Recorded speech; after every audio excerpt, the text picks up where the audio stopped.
सगळे प्रोत्साहित करतात ना आजूबाजूचे समाज, त्यावेळेस आपल्याला असं वाटतं की अरे यार हे आपल्यात आहे बरं का कुठेतरी, म्हणजे याच्यावर आपण कुठेतरी लक्ष दिलं पाहिजे. मग किती निश आहे की जो कंटेंट क्रिएटर म्हणजे काही गोष्ट कंटेंट बनवतो, एक युनिक कंटेंट मधून काहीतरी पाठवतो, तो कंटेंट क्रिएटर. आणि जो रील स्टार आहे म्हणजे तो ज्यांनी त्याची आपण त्याला मॉडेल म्हणू शकतो. व्यावसायिक नाटक केल्यावर पण सोशल मीडियाचीच गरज भासते. त्याच्यानंतर फिल्म झाल्यावर पण प्रमोशनला सोशल मीडियाच लागतोय.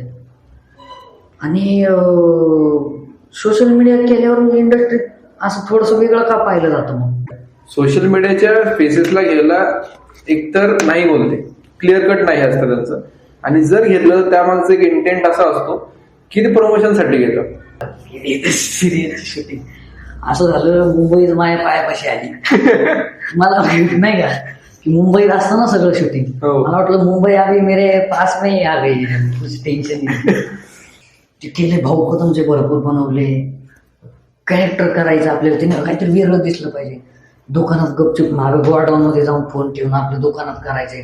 जो भाऊ आज चला उद्याचे जे होते का तर ते बरेच चालायचे ते भरपूर केलेले. मी ना ते हेराफेरीचा बाबराव केला एकदा, त्याच्यातलं एक ते बाबरावचा व्हिडिओ एवढा व्हायरल झाला, बरेच फॉलोअर आले. मग तिथं 2 लाख 3 लाख फॉलोअर झाले ते टिकटॉकला. ज्याला बीटचं नॉलेज असं ना, बीट असते म्युझिक मधल्या, तो चांगला कॉमेडी करू शकतो, त्याला ना टायमिंग कळतो.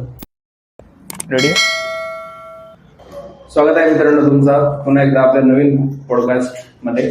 त्याचं नाव आहे रुद्रवाहिनी, अनुभव बोलतात, तुम्ही ऐका. ठीक आहे. तर आज आपल्यासोबत आहेत एक नवीन गेस्ट, त्यांचं नाव आहे कान्हा तिवारी. खूप खूप स्वागत झालं तुमचं आपल्या पॉडकास्ट शो मध्ये. ठीक आहे. सर्वप्रथम थँक्यू सो मच तुमचा वेळ दिल्याबद्दल, आमच्या आमंत्रणाला मान ठेवून इथे आल्याबद्दल. तर थोडंसं आम्हाला आमच्या ऑडियन्सला तुमच्याबद्दल थोडंसं सांगा, तुम्ही काय करता आणि तुमच्या बालपणाबद्दल थोडंसं सांगा. तर नमस्कार, माझं नाव कान्हा तिवारी आहे. मी एक कलाकार आहे, थिएटर आर्टिस्ट आहे. आणि याआधी म्हणजे कंटेंट क्रिएशनच्या जर्नीच्या आधी मी थिएटर केलंय, सिनेमा केलाय, सिरियल केले, पथनाट्य केले, वेब सिरीज केले आणि बरंच काय केलंय. तर तसं माझं बालपण हे अहिल्यानगरमध्ये गेलंय आणि अहिल्यानगरमधून मी म्हणजे 12वी पर्यंत तरी तिथंच होतो. असं काही सांगण्यासारखं एवढं हे नाही, पण माझं BCA झालंय आत्ता ग्रॅज्युएशन. आणि खरं तर IT मध्ये माझी खूप आवड होती. IT केल्यावर जास्त लक्ष तर तिकडे जातच नव्हतं. जेव्हा कॉलेजला होतो तेव्हा कॉलेज लाईफमध्येच हे थिएटर नाटक आयुष्यात आलं होतं आणि एक अट्रॅक्शन झालं होतं की बाबा हे काहीतरी करायचं, म्हणजे की ऍक्टर बनायचं असं नव्हतं, पण एक जो माझं खरं तर सुरू झालं होतं लहानपणीच, ते म्हणजे एक खेळ असतो लहानपणी खेळतात, म्हणजे तो खेळ माझ्यासाठी खूप म्हणजे ह्या जर्नीसाठी खूप महत्वाचा ठरला. तो म्हणजे की तो बघा, डोंगराला आग लागली पळापळा मूर्ती आमचा म्हणायचा एक खेळ होता. तर त्या खेळात आहे ना आपण पळतो, ज्याच्यावर राज्य असतं, ज्याच्यावर राज्य असतं तो काय करतो, जे स्टॅच्यू झालेले आहेत त्यांना ना तो हसवतो आणि त्यांना आउट करण्याचा प्रयत्न करतो. तर त्या गेममध्ये ना मी चांगला खेळायचो. तर ते पोरं पण मला जरा म्हणायचे, यार तुझं ना एक्सप्रेशन्स आणि हे लय भारी करतो रे. त्यावेळेस ते कपिल शर्मा बघणं, चला हवे उद्या बघणं, ह्या सगळ्या गोष्टी खूप इफेक्ट करायच्या माझ्यावर. मग त्या ह्या लहानपणाच्या जर्नीतच मला हे सगळं सापडत गेलं. मला जरा हे सगळे प्रोत्साहित करतात ना आजूबाजूचे समाज, त्यावेळेस आपल्याला असं वाटतं की अरे यार हे आपल्यात आहे बरं का कुठेतरी, म्हणजे याच्यावर आपण कुठेतरी लक्ष दिलं पाहिजे. मग तिथून ती जो पिल्लू जन्माला आला ना मनात, मग ते धरून राहिलं. आता ते सोबत आहे, त्याच्यानंतर आता कपिल शर्मा बघतोय, आईला हे खूपच भारी करतोय. मग तिथून त्या जर्नीपासून तर ते आता नवरात्रीत स्टेजवर आपण हे करतो, काय म्हणतात त्याला, ते 9-10 दिवसात काही ना काहीतरी कार्यक्रम असतो. तर हे पोरं म्हणायचे ते जे तू करतो ना ते लय भारी करतो, तर ते इथं स्टेजवर कर. मीन्स आता काय करायचं, मी त्यावेळेस आहे ना मिस्टर बीनला खूप बघायचो. मिस्टर बीन माहिती आहे का? हो. तर मिस्टर बीन, जॉनी लिव्हर, त्याच्यानंतर अजून बरेच आहेत जे हॉलिवूडचे, जे स्लॅपस्टिक करतात, जे शांत कॉमेडी करतात ते. तर ते त्यांचे जे एक्सप्रेशन्स असायचे ते ना खूप बारीक बघायचो मी. म्हणजे जो ओरिजिनल मिस्टर बीन येतो कार्टून मधला नाही, जो ओरिजिनल मिस्टर त्याचे एपिसोड असायचे, तर ते पाहून आहे ना त्याचं ते इतका म्हणजे एकदा तर इतका प्रभाव पडला होता की तो जो जसा चालतो ना त्यावेळेस मी तसंच चालायचो. म्हणजे गल्लीतले 2-3 जण म्हणायला लागले की तू ते भाजी वगैरे आणायला गेलो का तू तुझ्याच नादात असतो, कुठं असतो तू, त्याच्यात का चालतो. तर ते इतकं भिनलं होतं, आपण म्हणतो ना ते कॅरेक्टर इन होतं, त्या पद्धतीने झालं. मग ते त्या लहानपणात ते थोडं हे बाजूबाजूच्या गोष्टी सापडत गेल्या आणि त्या पद्धतीने ते सुरू झालं. आणि थिएटरपासून नाटकातून सिरियल, युट्यूबच्या वेब सिरीजमध्ये खूप प्रचंड व्हायरल होत्या, ते ट्रेंड होता. मग तिथून फिल्म आणि आता हे कंटेंट क्रिएशन, हा असं प्रवास झाला. बापरे, म्हणजे खरंच खूपच मोठा प्रवास दिसतोय तो. आणि त्यावेळी मग तुम्हाला म्हणजे तसं सगळ्यांकडून प्रोत्साहन भेटलं ऍक्टिंगसाठी, तेव्हा तुमच्या घरच्यांचा काय प्रतिसाद होता? तर घरचे म्हणायला गेलं ना तर माझ्या घरी मी आणि आई राहतो. माझ्या घरी असं की घरचे सारखं फील नाही, पण माझी एकटी आई मला घरच्यांसारखं फील देते. की माझे वडील मी दुसरीत होतो, म्हणजे पहिलीतून दुसरीत जाताना ते वारले. आणि मला म्हणजे त्याच्यानंतर मला वडील म्हणजे काय हे कळतच नाही, म्हणजे मला माहितीच नाही ऍक्च्युली. म्हणजे मला एक कलाकार म्हणून एक ना मनात खरंच म्हणजे एक असा प्रश्न पडतो की जर आयुष्यात मग कधी मला असं म्हणले ना की तू वडिलांचा रोल कर, तर मला लई टेन्शन आहे. मला असं वाटेल की यार हा रोल कसा करायचा आता, कारण मी जगलोच नाहीये. म्हणजे वडील म्हणून काय असतं, बाप म्हणून आयुष्यात कसं त्याचं पात्र असतं ना आपल्या आयुष्यात हे माहितीच नाही. आणि ते कळणं माझ्यासाठी खंतच राहिली. आणि त्याच्यानंतर काही कारणास्तव घरच्यांचे पण प्रॉब्लेम झाले आणि सगळ्या गोष्टी झाल्यामुळं आई आणि मी वेगळं राहायला गेलो. मग वडील दुसरीतच गेल्यामुळं मी दुसरीत जसेच वडील गेले तसंच आईने मला घेऊन भाड्याच्या घरात राहायला आम्ही सुरू केलं. मग तिथून सुरुवात झाली. आई काम शोधायला गेली, नवीन भांडे वगैरे ते सापडणं सगळं सुरू झालं. आणि तिला काम पण भेटलं की आता ती म्हणजे समजा मी दुसरीतून आता एवढ्या दिवसात ती 20 वर्ष झाले आता ती कामच करत असत. म्हणजे सकाळी 11ला जायचं आणि रात्री 8:30-9ला यायचं घरी. म्हणून आता वडील तर नाही आणि घरी जी आई होती तिचं मन जास्त काही सहवास नाही. सकाळी जेवण बनवून जायचं, संध्याकाळी यायचं, जेवण बनवायचं, ते बनवलेलं सकाळचं संध्याकाळी खायचं, कारण ती थकून आलेली असायची. अजून एक छोटासा किस्सा आहे लहानपणीचाच की आई गेल्यावर ना मला ती 2 दरवाजे असतात बघ, असे लावतात आणि अशी कडी लावली जाते आहे की नाही. तर ते 2 दरवाजे आहेत ना, एक तर आधीच मी बारका आहे, त्याच्यात ती कडी लावायची कशी, त्यात ते भाड्याचं घर. आता ते घर मालकाला बोलून कडी लावून घ्यायची काय. 1-2दा बोलवल्यावर त्यांना सांगितलं मी, पण ती अशी कुचकट होती ती जरा, मग ते यायचे नाही. मग ते त्याला असे 2 हे असतात बघा, त्या पट्ट्या असतात, त्या पट्ट्यांवर पाय द्यायचं, मग ती कडी लावायची, तोंडातला फुलं काढायचं, लावायला. इंटरेस्टिंग होतं. प्लस इव्हन ना ते असं लहान असल्यावर आहे ना लोक असे वेगळं बघतात. दुसरी गोष्ट काय होती ना, ती वेगळं पाहायला गेलं ना आपल्याला असं कॉन्फिडन्स राहत नाही की नाही का, म्हणजे असं बारका आहे हे म्हणतात ना, तर ते त्या कॉन्फिडन्समुळे ना मी असं लाजणं आणि ते जास्त असं पुढाकार न घेणं ते आलंच नाही माझ्यात लहानपणापासून. एक तर कपडे बसायचे नाही, सगळे ढगळे बसायचे बारका असल्यामुळे. त्याने काय व्हायचं ना, रोड क्रॉस करायला पण प्रॉब्लेम व्हायचा. ह्या बारक्या गोष्टीने एक मला पॉझिटिव्हिटी काय दिली माहिती का, की एकटं राहणं शिकवलं त्याच वयापासून. जीवन दुसरीपासूनच आपण नाही म्हणतो की 12वी नंतर 10वी नंतर मुलाला एकटं सोडलं पाहिजे, हे केलं पाहिजे, ते दुसरीपासूनच झालं. त्यामुळे ते माणूस काय असतो, आजूबाजूचे काय असतात, त्याचा खूप फायदा पडला. म्हणजे असं नाही झालं की हे वाईट तऱ्हेला गेलं. त्याच्यामुळं ते आई वडिलांना त्यांनी सोडलं, तिला वाटलं आता हे शिकल. तिचं ड्रीम काय माहिती का, की काहीतरी अभ्यास करावा, 9 ते 5 जॉब करावा, कंपनीतून घरी यावा, स्वतःचं घर असावा, गाडी असावा. आणि नाद लागलाय किडा ऍक्टिंगचा, कलाकारीचा, तर ह्याच्यात हे असं जमत नाही.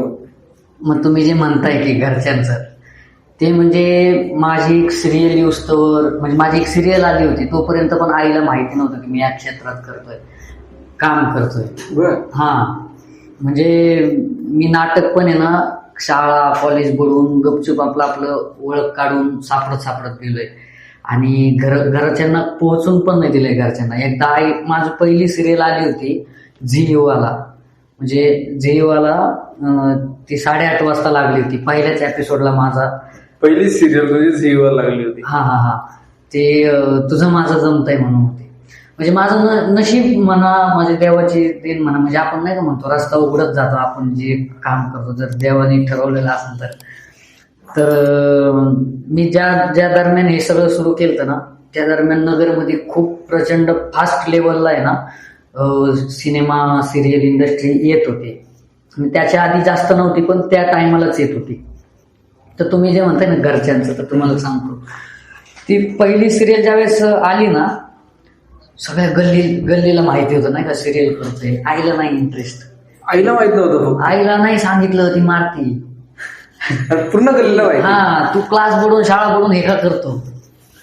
आता ते गेल्यावर माझ्याकडे काय एक सायकल आपलं, आपण जायचं, आपल्याला खाज असल्यावर आपण बुडून सापडून काढतोय ते माहिती का.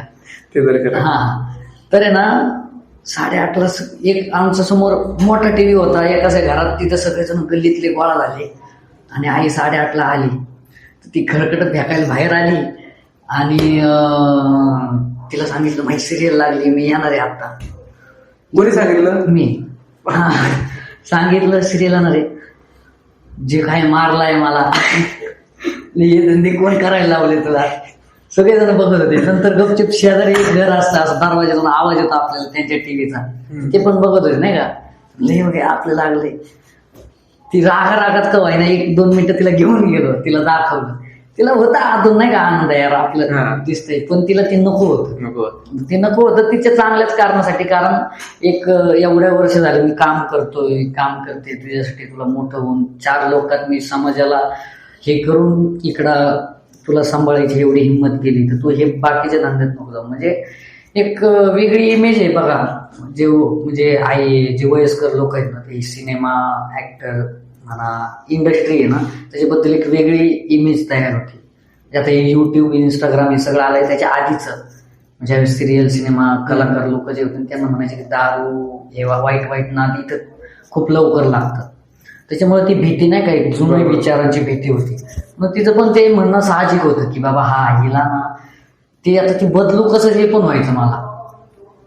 मी त्याच्या नादात ना, म्हणजे असं नाही की मला आवडायचं नाही शिक्षण वगैरे, पण मी शोधत होतो आणि ते भेटत गेलं मला. माझं नशीब म्हणा, माझे काय म्हणा, मलाच माहित नाही त्याला काय म्हणणार, पण ते येत गेलं. म्हणजे आपण शोधतो आणि अडचणी नाही आल्या, पण मला समोर येत गेलं आणि ते पार पण होत गेलं. म्हणजे नाही का, आपण रस्ता दाखवला आणि ते पूर्ण पण होत गेलं. म्हणजे माझं नाटक नव्हतं झालं. माझी सुरुवात आहे ना, म्हणतो ना आपण एक कलाकाराची सुरुवात ऍक्टिंग पासून झाली, म्हणजे थिएटर पासून झाली पाहिजे. तर मी थिएटर परत शोधलं. मला एक ग्रुप सापडला होता नगरमध्ये. तर ते नाही, मी काय झालं, माझे 10वीत आहे ना, 9वी-10वीत आई म्हणली की तुझं वय झालंय आता प्रॉपर, तू जॉबला जायचं, जॉब करायचा. हा, बाहेरून एक्सटर्नल. मी एका वर्षात, म्हणजे तुम्हाला माहिती का, जो एक कलाकार असतो ना, कलाकार, त्याला तुम्ही कधीच जॉबला पाठवू नाही शकत. नाही पाठवू शकत. त्याला कधीच जॉबला नाही पाठवू शकत. कारण सांगतोय की तो त्याच्या आयुष्यातले 8 तास कोणालाच देऊ नाही शकत. कारण त्याला ना असं जेलमध्ये टाकल्यासारखं वाटतं. मला तरी वाटतं बाबा, मी माझ्या आयुष्यातले 8 तास कसे देऊ. मला वेगवेगळे विचार येतात, अरे हे करू, मग हे करू, असं करू, तसं करू. इतके विचारात मी ते दाबून, मी कसं त्याला 8 तास देऊ. म्हणजे माझी क्रिएटिव्हिटी तिथं कसं हे करू, म्हणजे दाबून असं माझं दम घुटायचा. मी जॉबला गेल्यावर 6 तास इथं द्यायचे बसून, काहीच नाही करायचं, असं होऊच नाही शकत. एक तर तो असतो चंचल, बेकार चंचल असतो. विचार म्हणजे डेंजर येतात त्याच्या डोक्यात. त्याच्यामुळं मी, म्हणजे मला इंटरेस्ट पण होता, आता मला जॉब करायचा आहे, पैसे कमी पहिल्यांदा. पण दुसरे जसं सापडत गेलो का, म्हणजे मी एका वर्षात 8 ते 10 दुकानात काम केलं. सुरुवातीला मी पहिल्या याला त्या पत्रिका वाटतात, पत्रिका देतात, त्याचं जे कार्ड शीट असतं का, पत्रिका कार्ड शीट घेतात, छापतात आणि त्याच्यानंतर ते पुढचं सगळी प्रोसेस असते. तर त्या दुकानात होतो. तर त्या दुकानात असताना त्याच्या मागं एक शूटिंग चालू होते सिरियलची. आणि मला लई दिवसांनी कळालं, 15 दिवसांनी कळालं. मी 15 दिवस तिथं लई गर्दी असते, लई गर्दी अशी पत्रे बित्रे ठोकलेले सगळे, कॅमेरे बिमेरे सगळे सिरियलच्या शूटिंग होते. आणि टॉयलेट मागून होतं, तर ते फिरून तिकडे जावं लागायचं. एकदा मला कळालं की सिरियलची शूटिंग. असं झालं, मुंबईत माझ्या पायापाशी आली. मला नाही का की मुंबईत असतं ना सगळं शूटिंग. मला वाटलं मुंबई आली मेरे पास में आ गई, कुछ टेन्शन नाही. तिथं गेलो, आपल्याला पण हे करायचं असं तसं. बरीच नगरची जी सगळे कलाकार आणि जे नगरचे जे इंडस्ट्रीत होते का ते तिथे एकत्र सापडले. म्हणजे बाहेर शोधायची गरज नाही पडली. मग मला तिथं बऱ्याच लोकांनी सजेस्ट केलं, असं असं करतात, थिएटर करतात, हे करतात. कॉलेजला ऑडिशन्स असतात, ऑडिशन द्यावं लागतात, नाटक करावं लागतं. मला 2-3 कॉन्टॅक्ट मिळाले. मी गेलो, मला एक थिएटरचा कॉन्टॅक्ट मिळाला. ते म्हणला, मला लहान दिसायचं ना, ते म्हणला मम्मीची सही लागते. ते फॉर्म दिलं पहिले आणि ते म्हणलं की थिएटरला जर बालनाट्य होतं तर ते सही लागून त्याला, तुला जर करायचं असं. जायला माहितीच नाही. सही घ्यायची कुठून, कशी घ्यायची. हा, मी मला जमणार नाही सर, मी सही नाही आणू शकत, पण मला करायचंय. लई मागे लागलो. तेव्हा त्यांनी ते ऐकलं आणि ते झालं. मग ते थांबलं बरं का तिथं. ते सहीमुळे ते अटकलं. त्या कॉलेजला चक्कर मारली, छोटीशी सायकल आपली, जायचं चक्कर मारायचं. जॉब सुटल्यावर मधल्या ह्याच्यात कॉलेजला एक ऑडिशन भेटलं, एक ऑडिशन लागलं. ते ऑडिशन कसं द्यायचं कोणाला माहिती. गेलो बरं का, आपली डेअरिंग गेलो, ते घेतलं. अरे वा, हे काय असते काय माहिती आपल्याला, काय कळलं. गेलो, ऑडिशनला बसलो आणि ते म्हणतो ना आपल्याला रस्ता सापडून, रस्ता भेट देत राहतो, तू फक्त प्रयत्न करते, देतो. ते तसं ना तिथं बसलो. ऑडिशनची तर मी सगळी मातीच केली, कारण माहितीच नव्हतं. ते बसल्यावर ना एक जण शेजारी होता, ते कृष्णा म्हणून, बेळगावकर म्हणून. तर त्यांनी मला छोटासा फोन होता नोकियाचा. ते म्हणले तुझ्याकडे फोन आहे का. पण कॉन्फिडन्सले असतो आपल्याला, नाही का व्हायचं. हा आहे ना. आणि काय काय केलंय, काम केलंय, नाटक केलंय, काय केलेलं नाही, केलंय सगळं. बरं केलंय. आम्ही मास कम्युनिकेशनची मुलं आहेत, आम्हाला ना शॉर्ट फिल्म करायचे बरं का. काय नाटक नाही, काय नाही, शॉर्ट फिल्म करायचे. तर तुझा चेहरा चांगला जातोय त्याला, म्हणजे आम्हाला जसा मुलगा हवाय तसा तू आहेस. अच्छा, हो ठीक आहे. तर त्यांनी नंबर घेतला. ते म्हणजे जो डिरेक्टर आहे माझा मित्र आहे, तो तुला संध्याकाळी फोन करून भेटल, तू त्याच्याशी बोल. म्हणलं ठीक आहे, द्या नंबर घ्या. गेलो, त्याने नंबर घेतला. तो आला संध्याकाळी भेटायला. आणि मी पण आपलं हो करून टाकूया, करेल ना, मी केलंय. तो पण त्याला एक तर प्रोजेक्ट होता नाही का, तर त्याला ते करायचं. प्रोजेक्ट मीन्स त्यांना ना ते प्रोजेक्ट सबमिट केल्यावर पुढच्या सगळ्या प्रोसेस होतात. तर त्यांनी ते प्रोजेक्टला तू ओके जातोय, मला हवा तसा मुलगा, सगळं डन झालं, ठरलं. जॉब पण चालू, हे सगळं चालू. सुट्ट्या घेतल्या आपल्या गपचूप. आणि त्यांनी बोलवलं गावाला. सकाळी 7ला सुरू झालं, भारी नाही का. आता गेलो बरं का शूटिंगला. आम्ही सगळं सांगितलं, गोष्ट अशी. ते इन द टाउन नावाची एक शॉर्ट फिल्म होती, जी आयुष्यात पहिल्यांदा केली होती. कॅमेऱ्यात माझी पहिली सुरुवात झाली. गेलो, सकाळी शूटिंग लागली आणि सुरू झालं. आई बाहेर बसलेली आहे, ती चूल फुकते. मी शाळेचा ड्रेस वगैरे घरातून आवरून बाहेर येतो, असा सीन होता लागलेला. आणि आपल्याला काय माहित काय करतात. ती म्हणले रोल कॅमेरा ऍक्शन. मग काय मॅम आपला बाहेर काहीच माहित नाही आपल्याला. आणि किती 20-25 पोरं होती सगळी, मास कम्युनिकेशनची सगळी पूर्ण टीम. मला मेकअप केलेला, कपडे बिपडे आला ना घाम मला. सगळेजण गप. आता काय इकडे मला सगळं थांबवलं. मी कोपऱ्यात घेऊन गेले. मला म्हणले तू काय केलं याच्या आधी. काय म्हणजे झालंय, म्हणजे मी गेलोय, म्हणजे पाहिलंय, मी नाटक पाहिलं, काय केलं नाही का. रिलॅक्स. आता त्यांना खरे तर त्यांना टास्क होता, डिरेक्टरला टास्क असतो कोणाकडूनही आधी नाही काढून. त्याच्यासाठी चांगलंच होतंय. मी जरा माझ्या कामाच्या खायच्यासाठी मी खोटं बोलतो. पण त्याच्यानंतर मला जो कॉन्फिडन्स आला तो मला विकत घेता येणार नाही, कोणी देऊ शकत नाही. कळतंय का?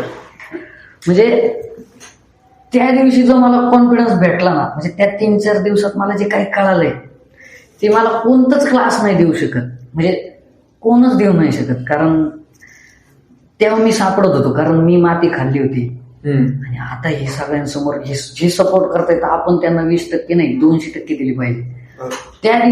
त्या दिवसानंतर माझा अप्रोच होणं कॅमेराला ते एक वेगळंच आलं माझ्यासाठी पर्सनल माझ्यासाठी. मग तिथून ती पहिले शूट झालं. त्या शूट व्हायच्या दरम्यान मी ते पत्रिकेचा जॉब सोडला का, पत्रिके त्या दुकानात तिथं रिमा म्हणतात त्या कार्डशीटला, ते उचलणं असतं, ते जड जायला लागलं, माझ्या बॉडीला जमत नाही, सोडून दिलं. ते सोडलं. तिथं खाली मला दिसायचं प्रेस चांगलं काम करते, प्रेस बसून असते आपलं. प्रेस शोधली 18 रुपये तासाने, प्रेसमध्ये गेलो. अरे बसून तर कंबर दुखते, प्रेस शोधली. ते सेंटच्या दुकानात गेलो, सेंटच्या दुकानात भारी काचेची बाटलीच घुसली, यायला नको डेंजर म्हणलं. सेंटचे दुकान महिन्याभरात सगळे दुकान सोडले बरं का, महिनाभर सगळीकडे सेंटच्या दुकानात काम केलं. ते वायरमॅन लाइटिंगचं आले, सोपं दिसतंय, बोर्ड बीड भारी दिसतंय नाही का, काहीतरी वेगळं आहे. जास्त 6,000 पगार भेटल. गेलो बोर्डच्या दुकानात, दुसऱ्या महिन्यात बोर्डच्या सेंटच्या दुकानात कट्टू डायरेक्ट इकडे बोर्डच्या दुकानात. नाही म्हणलं हे पण जड जात आहे राव, पाईप बीप ते लाईटीचे पाईप असतात ते उचलायला जड जात आहे. हा पण बोर्ड कळाला, लाईटिंगच्या वायरिंग कळाल्या. आणि मग हे सगळं फिल्म मधल्या काळात हे सगळं बॅकग्राऊंडला हे चालू होतं, हे इकडं चालू होतं शूटिंग झाल्यानंतर नाही का. ते झाली बरं का, पहिले पोस्टर आलं लीडला, भारी वाटलं. आणि झालं पहिलं प्रोजेक्ट सांगण्यासारखा. त्या दरम्यान इलेक्शन होते, तर ते पथनाट्याचं काम आलं. पथनाट्य माहिती? हो. पथनाट्याचं काम आलं, ते केलं. आणि ते झाल्यावर हे सांगण्यासारखं म्हणजे सांगायचं, पथनाट्य केलं, शॉर्ट फिल्म केली, हे केले ते. मग ते जे हे होतं का, फाईल मम्मीची सही लागते, त्यांचं नाटकाच्या स्पर्धा सुरू झाल्या. आयुष्यात पहिलं नाटक भेटलं नाही का, ते म्हणजे या प्रॅक्टिसला. अरे वा म्हटलं नाटक भेटलं. आलं बरं का, नाटकात गेलो, प्रॅक्टिसला जायचो, गाडी बिडी काही नाही, त्यांच्यावर बसून आपलं गेलो. काय चाललंय इकडे, काय कळणार, नाटक तर काय कळत नाही. दिला रोल मला, रोल बघा बरं का. नाटक चालू झालं, बसलं, सादरीकरण. नाटक सुरू झालं, 1 तासाचं असतंय, 45 मिनिटाचं. सुरू झालं, मी नाही दिसत आहे. मधलं आलं, मी नाही दिसत आहे. शेवटला आलो मी. माझ्या अंगावर सगळं एलियनचं कापड, मी नाही एलियन घातलेलं, एलियन. आणि मी माझा रोल आलो, ते मुकुट काढायचं, हिरो घालायचं, मी घालायचं, समजून. हा पहिलं माझं बालनाट्य होतं, एवढा मोठा अभिनय होता मला. पण हे झाल्यावर मी हे इतकं मिरवलं, म्हणजे हे सांगून सापडून मी एक नाटक केलंय, असं केलंय, एक शॉर्ट फिल्म केली, हे जिथं काम भेटण्यासाठी. हे बॅकग्राऊंडला चाललंय बरं का, हे चाललंय, जॉब चाललाय, आईला माहित नाही, शाळा चालू आहे, कॉलेज चालू आहे, पेपर चालले, हे बॅकग्राऊंडला हे सगळं चाललंय. ह्याच्यातलं शाळेकडे तर काय आपलं लक्ष नव्हतं. ते चालू लक्ष नव्हतं. मी थोडं जितकं हवं तितकं देवाने दिली बुद्धी, तितकं त्या टायमाला मला भरकटू दिलं नाही ते. आणि ते सुरू झालं, हे भेटलं नाटक, कॉन्फिडन्स वाढला, आता असं वाचायला लागलो. हा केलंय. तिथं ती ऑडिशन घेतली होती, तिथं इतकी घाण माती केली तिथं, फार फक्त घामच दिसत असून कॅमेऱ्यात. पण मग तिथला अनुभव काय होता, त्यांनी काय समजवलं तुम्हाला असं एवढा कॉन्फिडन्स आला? कोणता? पहिला तो फिल्म खोटं बोलून घ्यायला तुम्ही तिथे. कॉन्फिडन्स मीन्स तुम्ही पण बोला, मी बोलत नाही म्हणजे मी थांबत नाही, मला तुम्ही कट करा. नाही उलट म्हणजे तुम्ही काय करताय, तुम्ही सांगून मला आणखी इंटरेस्टिंग असं की हा हे पण म्हणजे माझं काय होतं माहिती का, स्टोरी अशी जाते पण पुढे जाते ती कळत नाही. काहीच अडचण नाही, बोला बिंदास बोलतो. त्या फिल्मला आहे ना, म्हणजे त्या शॉर्ट फिल्मला की ते जसं तो सीन झाला का, त्यांनी बाजूला घेतलं, त्यांनी मला शांत केलं, कारण त्यांना फिल्म पूर्ण करायची होती, त्यांना सगळं टाइम लाईन होतं ना. ते तू त्या जागी दुसरा मुलगा मी लीडला होतो तिथं. लीडला मीन्स काय माहिती का, त्या 15 मिनिटाच्या ह्याच्यात अख्खा मीच दिसतो. हा. आणि त्यांचा तोच माणूस गाडलाय. कळलं का? तर मग त्यांचे जे लागले असतील ते मला आज कळतंय, कारण आता मला जरा जाणीव होती त्याच्यामुळे. तर मग त्यांनी जे काही काढून घेतलं माझ्याकडून, एक डिरेक्टर ज्यावेळेस काढून घेतो ना, त्यावेळेस म्हणजे काढून घेताना ना आपल्याला समजा अरे बापरे हे असं करतात, या गोष्टी अशा असतात, या गोष्टींनी असं असं सापडलं जातं, कॅमेराला असं बघायचं, ऍक्शन म्हणल्यावर काय करायचं, लुक कुठं द्यायचा, काय द्यायचा, हे मला तेव्हा त्या दडपणात कळालं. आणि दडपणात कळलेल्या गोष्टी ना अशा लक्षात, दडपणात नाही का, हा हे असतं, हे आता मी 50 वेळा लक्षात ठेवेन, हा म्हणजे हे करायचं का, हे मी हे असं झालं ते. पण मग त्या गडबडीत असं पण होऊ शकत होतं ना की एक चूक झाली असती किंवा हेच तुम्ही आता त्यांना ऍक्सेप्टच करायचं होतं ते. डायलॉग विसरले. हा डायलॉग नाही, त्यांनी ते करून घेण्याची प्रोसेस आहे का डिरेक्टरची, म्हणजे नाही का. आता जर तुम्ही क्लीन आहेत, तुम्हाला माहितीच नाही प्रोसेस, आता तुम्ही त्या जागेवर जसा आहे मी तसा आहे, तुम्ही तसे. आता मला जर तुमच्याकडून ते काढून घ्यायचं असेल तर तुम्हाला जितकं तुमच्या आयुष्यातलं ते रिअलिस्टिकपणा असेल ती काढण्याची प्रोसेस आहे. ती प्रोसेस मला त्यावेळेस जागता आली, मला ते कळत गेलं, त्यांनी सांगत गेले. एक नाही बरेच सगळे स्टुडंट होते तिथं, म्हणजे ते पण शिकत होते, मी पण शिकत होतो. त्या शिकण्यात त्याची काय भीती पण होती नाही काय, ते ग्रॅप लवकर करतो आपण त्यावेळेस, बघा हा हे कर, नाही हे नाही करे का आम्ही, हा तसं. तेव्हा ते कळत गेलं, त्यांनी कॉन्फिडन्स दिला मला. नंतर आहे ना, हा इथं गणलो ना त्यावेळेस पण इथंच गणलो, हा मी असं करताय. मग मी झक मारून मी काम सोडू दे, झक मारून मी की आपल्याला आता करायचीच आहे, याच्यात मजाच वेगळी. त्या कामाने मला एक शॉर्ट फिल्म दिली, म्हणजे मास कम्युनिकेशनच्याच मुलांनी बऱ्याच दिवसांनी ती पोरग आहे ना त्याचे एक्सप्रेशन चांगले आहेत. आता मला बघा ते मी मिस्टर बिन करायचो, ते मिस्टर बिन अंगात घुसलं होतं. आता ते मिस्टर बिन पण काय आलं ते सांगतो, मी परत ताणतोय बोलतोय. मी ना ही फिल्म एडिट होत होती तेव्हा ना ते सगळी जॉब बदलत नाही का, मोबाईलच्या दुकानात कामाला गेलो. हा मोबाईलच्या दुकानात कामाला गेलो का, आपल्याला फोन घ्यायचा आहे, पगार नाही, फोन घ्यायचा आहे अँड्रॉइड बटनाचाच फोन, अँड्रॉइड फोन घ्यायचा, पगार नाही दिला तरी चालेल, सेकंड हँड फोन. गेल्या पहिले सेकंड हँड फोन चॉईस केला, हा. आणि आता महिनाभर जॉब केला, काम करीत फोन घेतला. त्या दरम्यान ना तिथे टिकटॉक आलं होतं. हो टिकटॉक. हा जेवायची सुट्टी भेटायची बरं का 1 तासाची, ते फोन त्यांचे जे डेमो फोन येतात का, त्यांना म्हणलं मला वापरायला द्या, नाही का.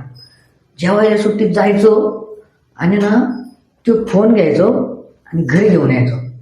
टिकटॉकचं अकाउंट खोललं, घरी यायचं आणि 5, 6, 7, 8 व्हिडिओ बनवायचे. आपले टॅबला ठेव, याच्यावर ठेव, त्याच्यावर ठेव, भरपूर व्हिडिओ बनवले. चाला माझं भाऊ कदमच्या आवाजाचे, त्याने आधी त्या आवाजा व्हॉइसवर चालायचं ना, आता हे लिपसिंगवर होतं सगळं. तर ते डान्स बिन्स नाही, तू व्हॉइसवर ऍक्टिंग नाही का, व्हॉइसवर ते हा ते केले. भाऊ कदमचे भरपूर बनवले, कॅरेक्टर करायचं आपल्याला, त्याने काहीतरी वेगळं दिसलं पाहिजे. दुकानात गपचूप मागं गोडाऊन मध्ये जाऊन फोन ठेवून आपल्या दुकानात करायचे. जो भाऊ आज चला एवढ्याचे जे होते का, तर ते बरेच चालायचे, ते भरपूर केलेले. ते झाले, ते चाललेच नाही, त्यातले 1-2 चालले. मी ना ते हेराफेरीचा बाबराव केला एकदा, त्याच्यातलं एक ते बाबरावचा व्हिडिओ एवढा व्हायरल झाला, बरेच फॉलोअर आले. मग तिथं 2 लाख 3 लाख फॉलोअर झाले ते टिकटॉकला. हा मग ते कॉन्फिडन्स झाला. दुकानदार फोन द्यायला लागला, वेळ द्यायला लागला, अरे बाप तू चालायला लागला नाही का, मग भारी व्हायला लागलं. दुकानदाराने पण ते फोन दिला. त्याच्यानंतर कॅरेक्टर करायचं होतं, ते मिस्टर बीनला लय अंगात गेला माझ्या. रोवन ॲटकिन्सन नाव त्यांचं. ते मिस्टर बीनच्या ना युट्यूबला त्याच फोनमध्ये व्हिडिओ बघायचे, त्याचे एपिसोड आहेत मोठे है ना. ते एपिसोड आहेत ना त्याच्यातले, ते सगळं म्युझिकवर माइंडवर गोष्टी चालतात. ते सेम तसेच त्याचे रील करायचं, मी रील म्हणतो ते टिकटॉकचे करायचं. ते पण भरपूर चाललं. तिथे ते व्हायरल होत गेलं, ते चालत गेलं. आणि मग तो नाद त्या दरम्यान चालू असताना त्याचं इकडं काय म्हणतात ते गल्लीतले लोक म्हणायला लागले, मिस्टर बीन सारखंच करायला लागला, या सगळ्या गोष्टी व्हायला लागल्यात नाही का. ते मिस्टर बीनचे जे व्हिडिओ आहेत का ते व्हायरल होत गेले. मी जेवढे कॉन्टॅक्ट बनवले होते का, म्हणजे मला त्या म्हणजे कट्टी बट्टी नावाची एक सिरियल चालू होती, शूटिंग नाही का तुम्हाला म्हणलं ते, त्या मागं हा. शूटिंग चालू होती तर तिथे जेवढे सगळ्यांचे कॉन्टॅक्ट नंबर घेऊन ठेवलेले ते घेतलेल्यांना कॉन्टॅक्ट करत गेलो, सापडत गेलो. त्या दरम्यान हे पण चाललंय. ही फिल्म शॉर्ट फिल्म जी केली ती आल्यावर एक वेगळं पाहिलं स्वतःला, अरे वा हे दाखवण्यासाठी तरी झालं. पेनड्राईव्हमध्ये भरून ठेवली, गेलो. आणि मला एका जणाने एक जेन्युइन म्हणजे मला एक सिरियल चालू होती ते तुला पाहते रे म्हणून एक सिरियल होती चांगली चालायची. तर त्याच्यात ना ते जे मुलीचे वडील होते का तर ते नगरचे होते, राजू भट म्हणून तिथे त्या मुलीच्या वडिलांचा जे रोल करायचे ते तो त्यांना झी अवॉर्ड पण भेटला होता त्या दरम्यान. तो झी मराठीचा. तर ते मला आमच्या घरासमोरच राहायचे आणि माझ्या वडिलांचे मित्र आहेत असं कळालं. नाही शोधा त्यांचं घर, हे गेलो तिकडं शोधत गेलो. त्यांची 2-4 वेळा त्यांची भेटच झाली. मी एकदा भेटले, मग त्यांच्याकडून नंबर घेतले काही नाटकासाठी. एक नंबर भेटला मला संदीप दंडवते म्हणून. मग ते मुंबईला असायचे. मग त्यांच्याकडं मी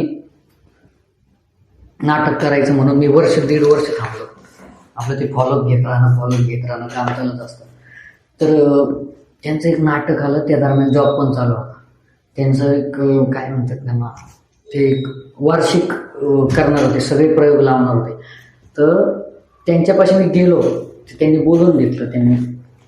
आणि मला नशीब की मला पहिलं व्यावसायिक नाटक भेटलं, म्हणजे स्पर्धेचं नाटक नाही भेटलं, काय नाही भेटलं, पण एक म्हणून आपल्याला रस्ता भेटतच जातो, आपण करत राहणार. त्यांनी मला पहिलं व्यावसायिक नाटक दिलं. एक भारी गोष्ट झाली. मला नंतर कळालं की खूप मोठी गोष्ट आहे की एक व्यावसायिक नाटक भेटणं. त्यांचं एक आता कसं करू नावाचं एक नाटक होतं, तर ते मला त्यावेळेस करायला भेटले. स्वतःचाच रोल होता, लई नाही, पण सगळी प्रवास प्रोसेस मला जाणवली त्या दरम्यान. असं चालत गेलं. आणि आई वडिलांना तर हे माहितीच नव्हतं. ते दुसरी गोष्ट तर आहेच की आईपर्यंत हे पोहोचत नव्हतं. फक्त आईला माहिती होतं की हा कॉलेज कडून काहीतरी वेगळं कांड करतोय.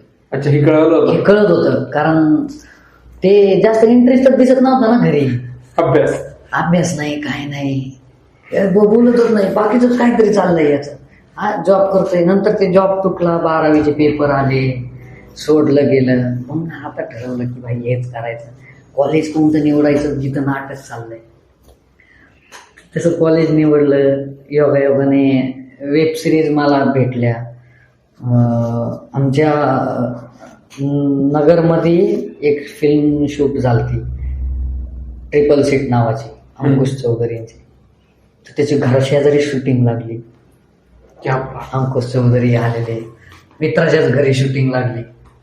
मित्राच्या घरी रात्रभर मित्राच्याच घरी ते सगळे एडिट करतायत, लावतायत, सिनेमाचं शूट लावतायत. ते सगळ्या गोष्टी चालू असताना सकाळी आले बरं का अंकुश चौधरी. कॅमेरे हे मोठमोठाले सिनेमाचे, 2 कॅमेरे, सगळे नगरचे कलाकार, भारी भारी चेहरे, योगेश शिरसाट, अंकुश चौधरी सगळे दिसत आहेत.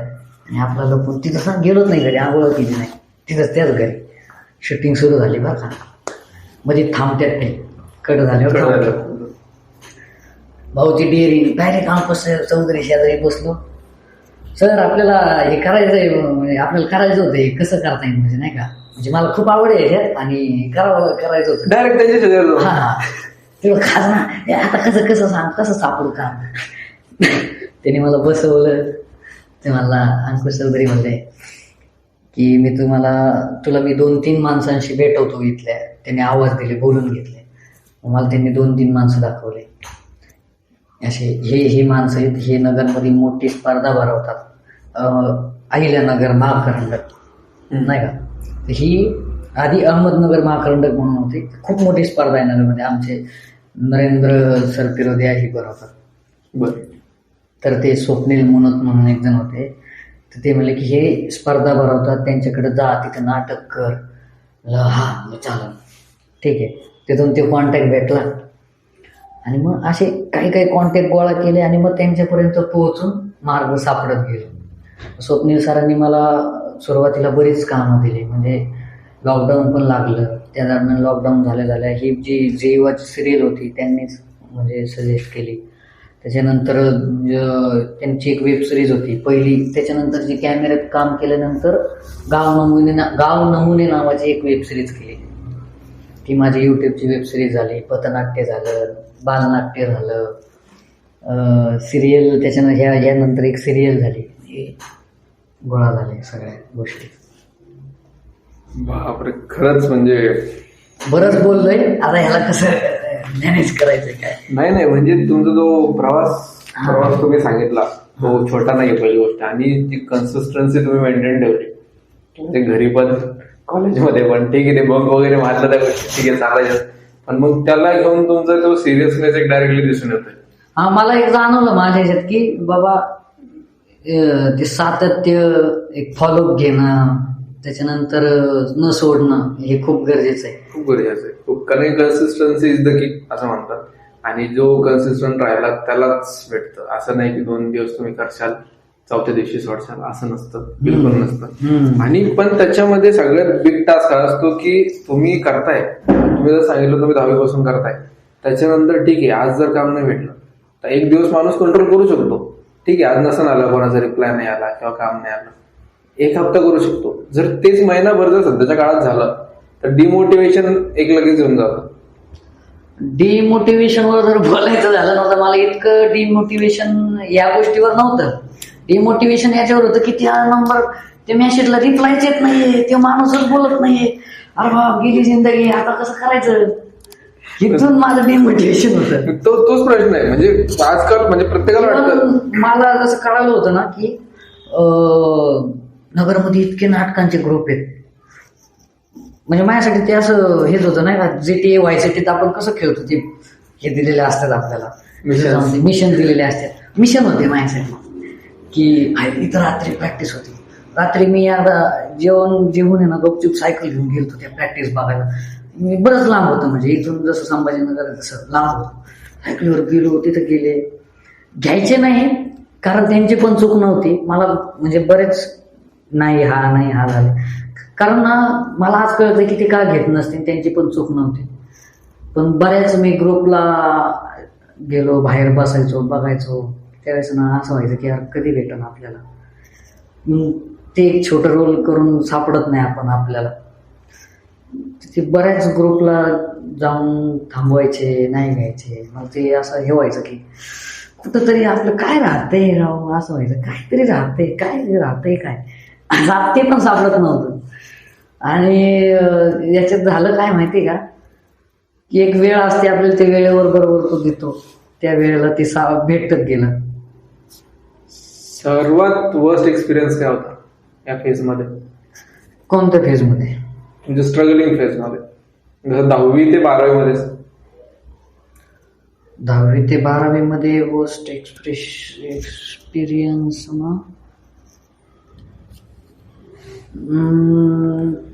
म्हणजे माझ्या मनातली जास्त मोठी खंत म्हणजे एकच होती की यार मी हे जे काही करतोय ना, हे आईला माहित नाहीये आणि आई बिचारी धावपळ करते.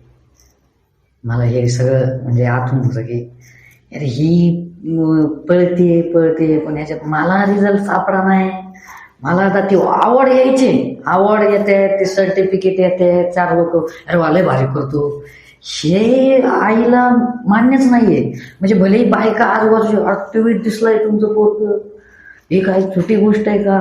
म्हणजे बरेच लोक म्हणायचे की तू नाटक बिटक बराच वेळ लागतो, मुंबईत जाऊन ऑडिशन आधीच्या काळात ऑडिशन द्यायचं, मग ते सिरियलला काम मिळणार, कॅरेक्टर मिळणार, त्याच्या आधीच तुमचा मुलगा हे करतोय. पण तिला ते नव्हतं. तिला हे होतं की भाऊ तू चांगल्या रस्त्यावर जा, मी सगळं सोडून आले, सगळ्या गोष्टी तू चांगलं कर. म्हणून ते ना ती वर्स्ट एक्सपिरियन्स म्हणजे अनुभव एक्सपिरियन्स तोच होता की आईला ना माहिती नाहीये आणि मी त्याच्या मागे हे सगळं करतो.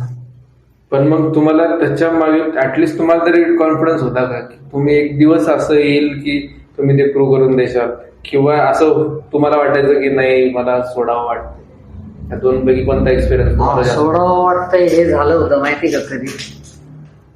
म्हणजे हा विचार काय यायचा, एक तर आता हे माहित नाही तुम्ही ते ग्रह बिहेवर मानता का नाही, मला आताच कळतंय सगळ्या गोष्टी, ऍस्ट्रॉलॉजी की ते मी ते ओव्हर थिंकिंग म्हणा माझ्यातील घाण आहे. म्हणजे ती चांगलं पण आहे, पण ते ओव्हर थिंकलंही करतो. ते खूप मला म्हणजे कधी कधी वाईटात पण जाऊ देतंय आणि इकडे पण घालतंय. ओव्हर थिंकिंगमुळे झालं काय माहिती का, अतिच विचार केले, कसले कसले विचार आले. मग मध्ये मला वाटलं की बाबा हे थांबवू आपण. म्हणजे आईचा 90 लाख रुपयाचा ते कोर्स होता BCA, म्हणजे बरेच पैसे गेले. आणि आईचा जॉब सुटला आणि मी आईच्या जॉबवरच जगतोय. म्हणजे मी इव्हन 17-18 वर्ष झाली मी म्हणजे ते 12वी फर्स्ट इयर नंतर मी सोडून दिलं. तेव्हा मी नाटक सुरू आपलं बरेच म्हणजे नाटकाचा प्रवास लिंक लावत गेली, लागली कशी लागली याला काय हे नाही, पण लागली. हा, त्याच्यात ना आईचा जॉब सुटला एकदा. मला तेव्हा गेलो मी, माझं झालं आता काय करायचं. आता आई म्हणते तुझा जॉबला. हे जॉबला कसं जाऊ आता, तिकडं नाटक चाललंय, नाटकातून जॉबला कसं जायचं. आणि इव्हन मी कॉलेज करत नाही नाटकासाठी. म्हणजे इतकं पण नाही केलं, पण ते एक नाही का आपण आता ते झोन आहे नाटक, म्हणजे बेकार झोन आहे नाटक. म्हणजे एकदा नाटकाचा चस्का लागला थिएटरचा, ते सुटत नाही. ज्याला ते मेंटेन करता आला तो चांगला प्रोफेशनल कलाकार. त्याच्यामुळे मला तेव्हा एकदम झालं की भाई थांबू, आता नको थांबू. मीन्स की आता जरा कामावर लक्ष, म्हणजे शिक्षणावर करू, काहीतरी जॉब करू भाई, काहीतरी करू. आणि म्हणलं, आणि तसं पण पॉझिटिव्ह होत गेलो. बोललं लय विचार केला ना, कोणाचं असं बोलावं वाटतं, बोललं सापडत गेलो. पण मला एक गोष्ट कळाली की जॉब आणि नाटक मी नाही करू शकत सोबत. जॉब केला तर मी जॉबमध्येच गुंतून राहतोय. म्हणजे हा फोकस, म्हणजे ह्याच्यात क्रिएटिव्हनेसच येत नाही. जॉब आणि हे केलं तर ह्याच्यात क्रिएटिव्ह येत नाही, याच्यात क्रिएटिव्ह एकदम हे मला हे नाही. ह्याच्यात मन मारून जग नाही, बरोबर. याच्यात मन मारून जग नाही, ह्याच्यात नाही तसं काय. ह्याच्यात बहुत थोडं काय व्हायना, काही भेटत नसेल, पण एक नसतं जे समाधान भेटतं, सॅटिस्फॅक्शन. पण मग त्यावेळी असं नव्हतं का, समजा की तुमच्या आईने जर तुमच्याकडून डिमांड केली तू जॉबला जा, त्यावेळेस एक इन्कम सोर्स तुम्हाला हवा, त्या नाटकासाठी तरी ऍटलीस्ट, म्हणजे जर तुम्ही जसं म्हटलं की लांब असायचे 15-20 किलोमीटर, जर प्रॅक्टिस लांब असेल, येणं जाणं म्हणा, तुमचं थोडाफार काही खर्च एक्सपेन्स तुम्हाला जो लागत होता, ते कसं मॅनेज करायचं. माग लागणं जर म्हणताय ना आईचं जॉबचं, तर म्हणजे आजही माग लागतं. आजही म्हणजे आत्ता पण ती म्हणते ते जा आणि ती जॉब कर, हे काय कशात गुतला की, म्हणजे फार तळतळ करते, फार इतकी तळतळ करते की तिला आवडतच नाही. ते आवडतच नाही. पण एक नंतर आता मध्ये म्हणजे मी बरेच अशी कामं केली की वा, म्हणजे मी मध्ये आता तुम्हाला सांगतो की सांगण्यासारखे की एक अभिजित दळवी सर, माझ्या आयुष्यात येणारे 3 लोकांनी ना मला भरपूर सपोर्ट केला. म्हणजे माझ्या ते म्हणतो ना त्रिदेव, तसे जे एक स्वप्नील मनोज, ज्यांनी मला भरपूर असे काम दिले. दुसरे म्हणजे अभिजित दळवी सर, त्यांनी कामं चांगली दिली. आणि पुष्कर तांबोळी सर, त्यांनी मला जॉब दिला पण हवा तसा. म्हणजे वेब डेव्हलपमेंट, मला IT मध्ये खूप म्हणजे क्रिएटिव्ह आहे, असं की हा IT मधला विषय ना, वेबसाईट डेव्हलपमेंट, सायबर सिक्युरिटी, हे सगळ्या गोष्टी माझ्यासाठी अशा आहेत की हा आम्ही पुस्तक करेंगे, तर ते करायचं. मग वेब डेव्हलपमेंटचा मला जॉब दिला, थोडंफार घर चाललं माझं त्याच्यावर. तर हे तिघी मित्र आहेत. आणि 3 मित्रांनी पण म्हणजे मला एक वेगळं न समजून साथ देऊन एक त्या अख्ख्या या जर्नीत मला भारी सपोर्ट केलेला आहे, म्हणजे माझ्यासाठी तरी. तुम्हाला जे आईने जसं सपोर्ट केला होता, त्याच्यानंतर एक टीनेज मध्ये आल्यानंतर असं तुमचा पण एक इन्कम सोर्स पाहिजे, जेणेकरून तुम्हाला ऍटलिस्ट घरी नाही पण मग तुमच्यासाठीच थोडं फायदेशीर होईल, असं नाही वाटलं? आता म्हणजे इन्कम सोर्ससाठी कसा विषय झाला माहिती का, की लहानपणापासून आई जॉब करून पैसे आणायची, भाडं द्यायचं आणि घरातलं खायचं, 2 जणच होतो. तिच्या पैशावरच मी जास्त दिवस काढले. एक तर 12वी-11वी पर्यंत तर मी कमवायचो, थोडंफार कमवायचो, त्याच्यातून निघायचे. पण एक जो काळ मधला होता, तुम्ही जे म्हणायचे की इन्कम सोर्सचं कसं करायचं, तर तो इन्कम सोर्सचा काळ आईच्या पैशावरच गेला. त्याच्यामुळं तिकडं लक्षच जायचं नाही. ज्या दिवशी आईचं काम बंद झालं त्या दिवशी मला त्याची जाणीव झाली. त्या दिवसानंतर जो काही डाऊनफॉल आला, त्यानंतर मग माझं बुद्धीच बंद पडली. मग त्याच्यामध्ये कसं मॅनेज करणार, अरे आपण इथं काहीतरीच करतोय असे विचार यायला लागले. काही ना काहीतरी काम तर करावं लागल. तो ते मधला मार्ग शोधण्याचा जो वेळ होता ना, तर त्या वेळात मला भरपूर साथ दिली देवाने. म्हणजे की असं हटून नाही दिलं पूर्ण की तू सोडूनच टाक आता सगळं. त्यांनी काही ना काहीतरी थोडंफार कुठून ना कुठून येत म्हणजे राहिले. तुम्हाला काम येत गेले की तुम्ही त्यांना अप्रोच केलं त्यावेळी? येत गेले, इन्कम येत गेले. म्हणजे आता कसं की म्हणा पथनाट्य म्हणा, त्याचे काही पैसे आले म्हणा, काही आईचं पण म्हणजे जेवढा मधला काळ पिरियड गेला की आईचं पण जॉब बंद, आता पैसे कुठून आणायचे. त्या जॉबमधून म्हणा येत गेले. फ्रीलान्सिंगचं वेबसाईट डेव्हलपमेंटचं काम आलं, फ्रीलान्सिंग केली मधल्यामध्ये वेब डेव्हलपमेंटच्या. मग त्या काळाला तसं भरून काढलं गेलं. आणि मग व्यावसायिक नाटक आलं, मग एक थोडेफार पैसे त्याच्यातून यायला लागले. अशी तो मधला काळ गेला. पण अजूनही मला ना म्हणजे मी MCA केलं नाही ग्रॅज्युएशन झाल्यावर. मी आईला आजही ते सांगतो की मला जॉब करायचंच नाहीये, मला जायचंच नाहीये, मी करूच शकत नाही, मरून जाईल मी तिथे गेलो. जॉब म्हणजे जॉब माझ्यासाठी बांधलेलाच नसेल, ती कन्सेप्टच नाही. मी करल तर बिझनेस करल. ते म्हणजे बिझनेसचं काय तुझ्याकडं आहे, काय करणार, भांडवल तर जाऊ दे, काय करणार तुला मोजायची अक्कल नाही, तू करणार काय, तर ते जाऊ दे, पण ते होईल. करायचं हे ठरवल्यावर सगळं होईल. तिला तसं म्हणल्यावर ते अजूनही त्याच्या डोक्यात तसंच आहे. म्हणजे इन्कम सोर्सचा जरी म्हणलं तरी माझ्या पण डोक्यात तेच.